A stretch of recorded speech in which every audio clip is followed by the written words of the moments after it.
All right, so let's pick another one. E4.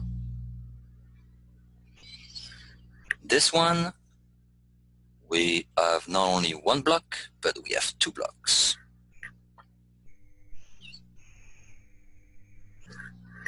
This is B, this is A. They're giving us the mass of each and alpha.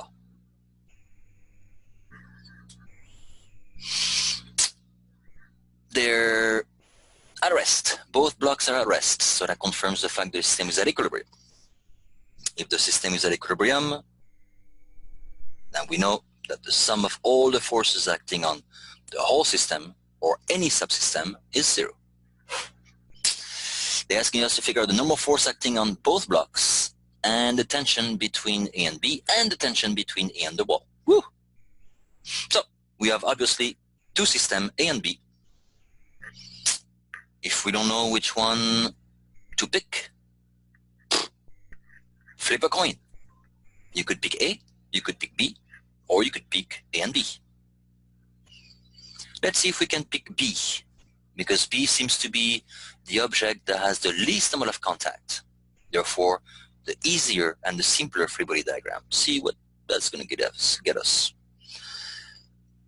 Object B. We're going to have the weight, mpg. This is my inclined plane. Second one that comes to mind is the normal force. I'm going to call it NB because I cannot assume that this normal force is the same as the one acting on A. It may, but it may not be. And then obviously, if you consider yourself to be object B, you're going to feel a force or tension along the string, horizontal or parallel to the inclined plane, putting you up. Let's call this T. That's it. Now, as you realize, we've already done this type of problem at least 3 times. Always the same thing with the inclined plane. So, equilibrium, no acceleration, but we realize that T is parallel, perpendicular to NB due to the property of the normal force and the direction of the tension. Therefore, for sure, let's pick X and Y. So we only have to do the job with respect to the weight. And again, since alpha is defined like this, then alpha is also defined like that, between the weight and the y-axis. Again, same stuff.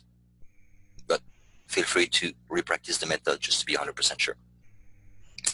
So as I apply Newton's first law or the concept of equilibrium, in this case, I would have Tx, Ty,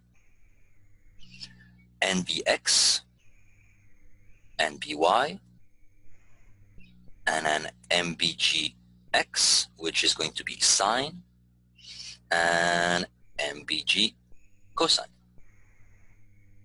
And both are equal to 0. This is nice because the only two unknown are T and NB. Therefore, I can get right away the tension between A and B.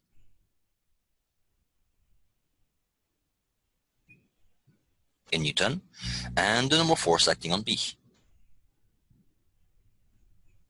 Very easy. So as you can see again, the normal force is not just the weight. In this case, there is an extra cosine there. All right. Let's do object A. Object A will allow us to, of course, obtain the normal force acting on A and then the tension between A and the wall. What are the forces? Weight of A, normal force from the plane.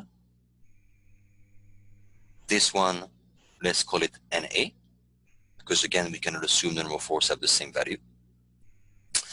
Then A is being pulled down from B and then pulled up from the wall. So let's call this tension from the wall T prime. And this is where we realize and recognize, oh, but the tension acting on A from object B is the same that we've already identified on the free diagram of object B, which was the tension from A acting on B. We call it T. Therefore, it is the same. We just flip its direction.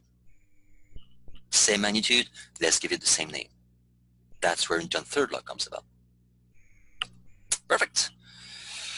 as you are dealing with more than one system, as you pick your free body diagram or your coordinate system, you don't have to be consistent. If you choose one for B, you don't have to choose the same one for A. You can pick anything you want. So, for example, we could pick Y here and X here. Don't matter. So we really have to figure out the direction of MAG. But remember, the angle is still here, therefore it's still there. No problem. Now we can write our two equations. Let's start with T prime. T prime has zero X component and has a negative Y component. And A has a negative X component and a 0 Y component. T has a 0 X component and full-on positive Y component.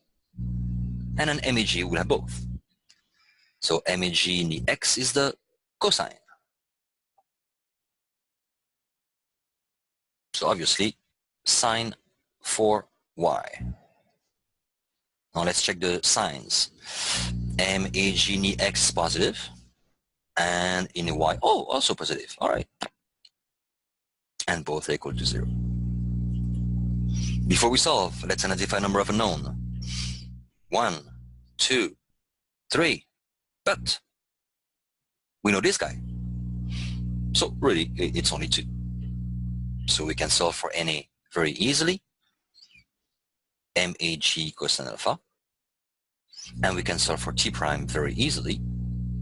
It's going to be MAG sin alpha plus the tension, which was MBG sin alpha. So if we combine, oh, we have G sin, that's common. We can factor it out, MA plus MB. And again, positive, positive, positive. Okay?